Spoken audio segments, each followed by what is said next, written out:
If you're center mid working with a private trainer right now, that trainer is the reason that you're not getting better. And I know it sounds crazy because you're putting in the work, so surely you're improving, right? But then game day comes and you play the exact same way. You play safe, you play backwards, negative passes. So you leave matches frustrated because you know you could have made more of an impact. And in this video, I'm gonna break down exactly why that's happening and the 3 things that you're missing out on right now if you're working with an in-person private coach. Before that, if we haven't met yet, my name is Chris. I played 5,000 minutes at the D1 level as a center mid, but in high school, I was below average. So now that I went through the process, I'm working with center mids across the country so they can skip all the mistakes that I made and turn into the impact players that get the college offers they want. So here's the first thing that you need to know. Your trainer, he's not a bad guy, but he's fixing the wrong problem. So here's the question that nobody's asking. What do you actually need in your development? Because if your touch is just awful and you can't control the ball at all and you never have good games,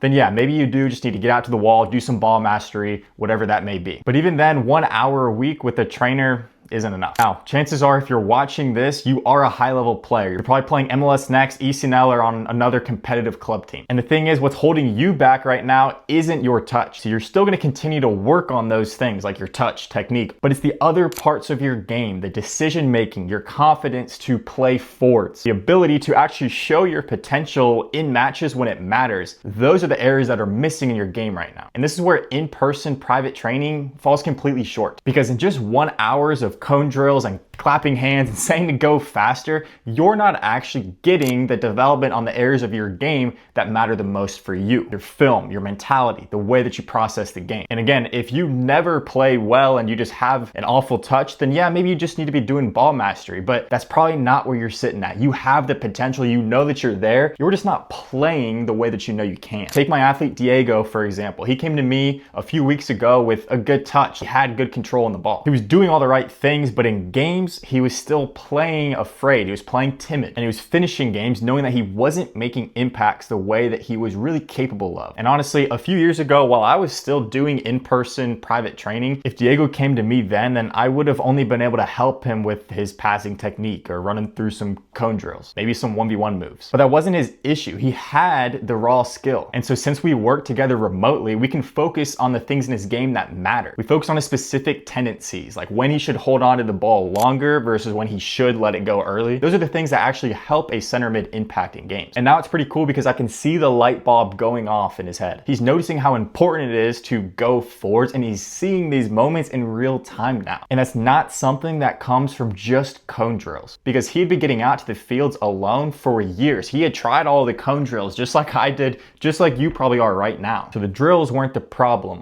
What he was working on was the problem. All right, so now you're probably thinking like, all right, I get it. I need to be working on the proper things. But here's the part that I mentioned briefly, I need to emphasize even more. And it's the single biggest advantage that you have right now as a player who's trying to get to the next level that you're probably ignoring. It's your film. You literally have hours of your own game performances that you're wasting. And I'm not talking about film like putting together a highlight video to send to college coaches. I'm talking about film as an opportunity for you to get better. Right now, most center mids, this is what film looks like for them. They go in, they watch the match, they clip up their highlights maybe, and then they get mad at their mistakes. They throw the laptop down and they just move on. That's not film work, that's entertainment, and it's not helping you be an impact center mid. Real film work is identifying your tendencies. The moments that you turned backwards when you could have had a pass forwards, the moments where you held onto the ball too long, or maybe the times that you didn't even check your shoulder at all. And then here's the sauce, connecting those tendencies that you see in your film to your training on your own. That's how you actually improve between Saturdays. And here's why in-person coaching can never do this. Because I know from experience when I was coaching in person, I couldn't pull up my laptop at the fields and sit down with him and watch film like he needed. I was only able to throw out cone drills and run him through the stuff that I had written down in my notebook. And then after the session, I saw him, said good luck for the rest of the week, and I had no clue what was happening in those next 7 days. And sometimes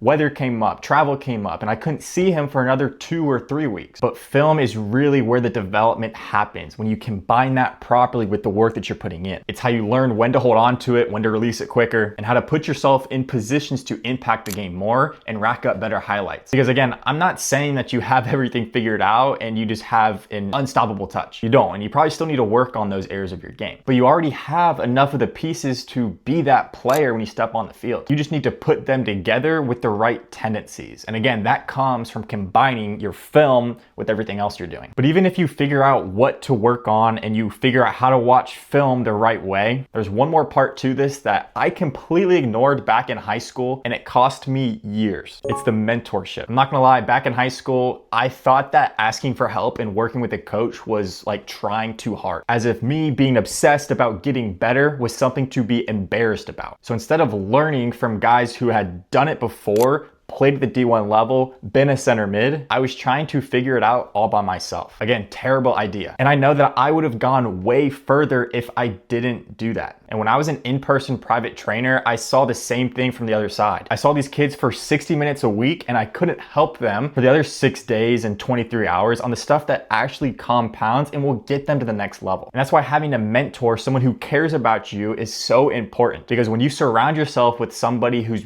been where you're trying to go yourself, especially if you're in a community of other guys who are doing the same thing, that's when you start to progress even faster. Finding a mentor who could help me was something that I never did, and again, it is one of my biggest regrets to this day. So now I've learned my lesson, and I'm never going to stop investing in mentors, guys who I know can help me go faster. Because trying to do it alone, that is the most expensive mistake that you can make. And I'll be honest, an in-person private training leaves you alone as a player for 6 days and 23 hours of the week. And that's exactly why I coach differently than most soccer coaches. Not just more cone drills, but an actual development system to make you an impact center mid in games. Focusing on your decisions as a center mid through your film, your mentality, all of these other tendencies that we can put in the right direction. Making sure you know exactly what you need to work on each week to stop playing safe and start being that guy that you know you can, that 10 out of 10 version of you. Because I know how it feels to be in the car ride home afterwards, just so frustrated. I did all this work to prepare throughout the week. I told myself to be confident, and then in games, I just stop asking for the ball. I make one mistake and I start spiraling down from there. It is so frustrating. I know exactly how you're feeling. But the thing is, you can become the player that your team actually relies on. You can be that 10 out of 10. I'm telling you, it happened for me, and I'm seeing it for other guys as well. So if you're serious about this and you're a high school center mid who wants to put all the pieces together, then you can apply to work with me in my 12-week remote development program. Just click the first link in the description, watch that video that explains the program. It'll see if you're a good fit, and then hit the apply button.